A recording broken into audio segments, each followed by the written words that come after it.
What is up, guys? It is AJ from MMA Experts, and we are talking about the fight between Jose Aldo and Marlon Vera.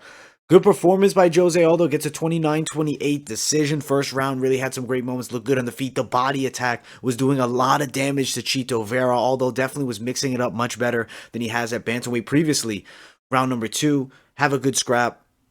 But I feel that Marlon Vera was definitely picking it up, starting to build some momentum, land some good strikes and get in the fight.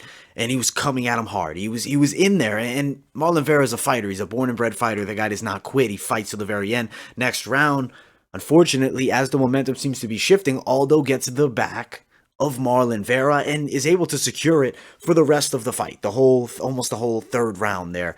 And we see Marlon Vera take a loss there. But I will say Vera showed his game, showed his tough, tried everything he could. He was very upset. He's a funny guy. He does crazy antics. You probably saw what he did while Aldo had his back at the very end. And then he landed the elbow after the fight. It was a Marlon Vera move. He's a crazy guy. He's a good fighter. He's a lot of fun to watch. Honestly, his crazy antics make me more of a fan.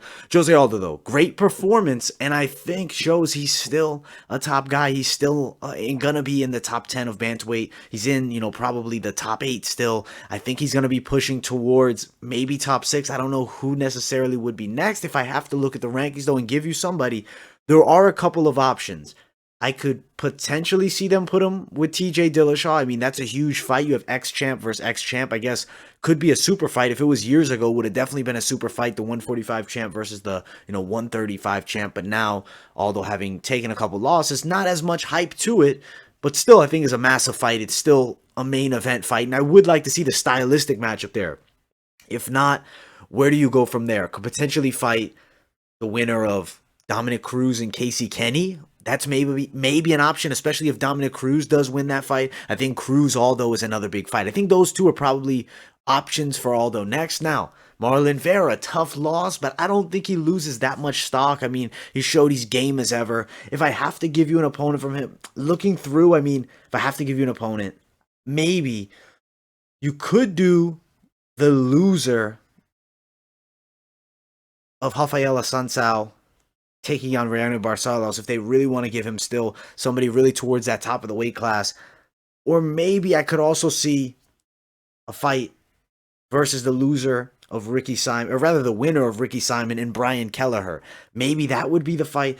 Definitely going to be a weird situation for Marlon, who takes a tough loss, but still wasn't necessarily a bad performance. I mean, Chito is always in the fight. He comes to fight. He comes to win. And I love watching him fight. He's super entertaining. I think he's built a lot of fans, especially since beating Sean O'Malley. And I think he will continue to be a pretty popular fighter. Disappointing loss, but moving up, and great win for Jose Aldo.